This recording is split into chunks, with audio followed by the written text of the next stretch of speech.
please, of the man's genitals turned in and extending inward between the rectum and the bladder. The scrotum would take the place of the uteri, with the testes lying outside, next to it, on either side. Essentially, the female reproductive organs were believed to be nothing more than an inverted version of the male's. This, sadly, isn't surprising from a society that believed that men were the superior gender in every way, and women nothing more than imperfect versions of their male counterparts. In 1994, the U.S. National Institutes of Health decreed that women should be included in clinical trials. Prior to this, very little research was undertaken to discover the ways that the sexes reacted differently to medicine. It was assumed that female and male bodies were essentially doubles, besides the visual discrepancies in their sexual organs. A very brief history. Before the spread of Western theologies, the vagina was often revered.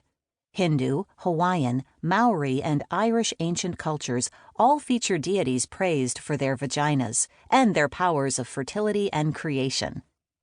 The history of Western medical research around the vagina, however, can be summed up in just one word: brief.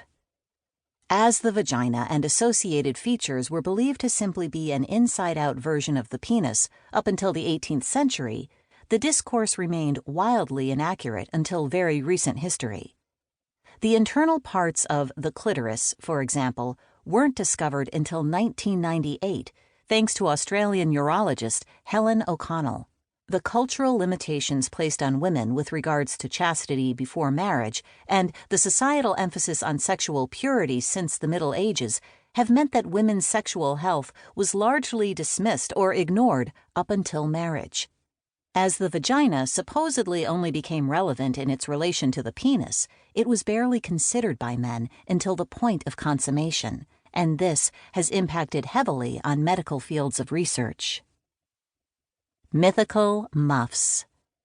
Though our medical history of the vagina is somewhat stunted, a plethora of stories about them can be found throughout ancient history.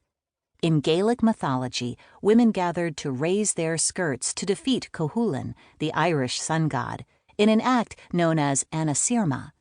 This lifting of the skirts to expose the vagina and harness its power to vanquish enemies recurs several times in history. The ancient Roman philosopher Pliny the Elder described the ways that a menstruating woman could lift her skirts and expose her vagina to end hailstorms, scare pests from crops, and calm a storm out at sea. In 19th century China, old women would line the city walls, exposing their genitals to shock approaching enemies. In 1958, thousands of farming women in Cameroon raised their skirts in protest against new government regulations that would make their lives more difficult. Then there's Hine Nuitipo, ruler of the underworld in Maori mythology.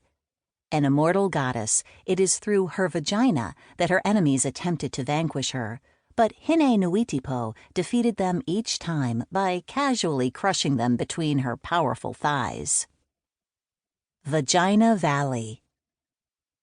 Created around 35,000 BC, the crude vagina carved into the rock face of a cave in Vézère Valley, France, is the first known artistic depiction of the sex organ.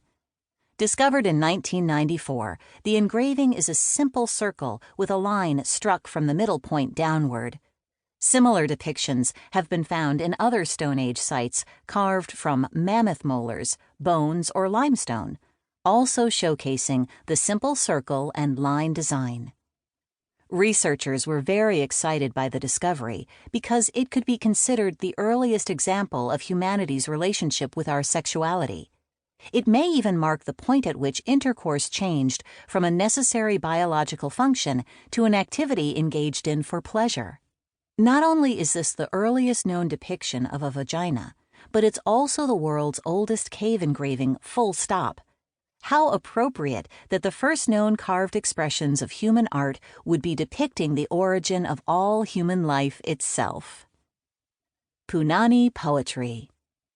Around 3000 BC, Sumerian society, in modern-day Iraq, paid worship to a goddess named Ishtar, regarded as divine due to the wetness of her vagina. Cardi B and Megan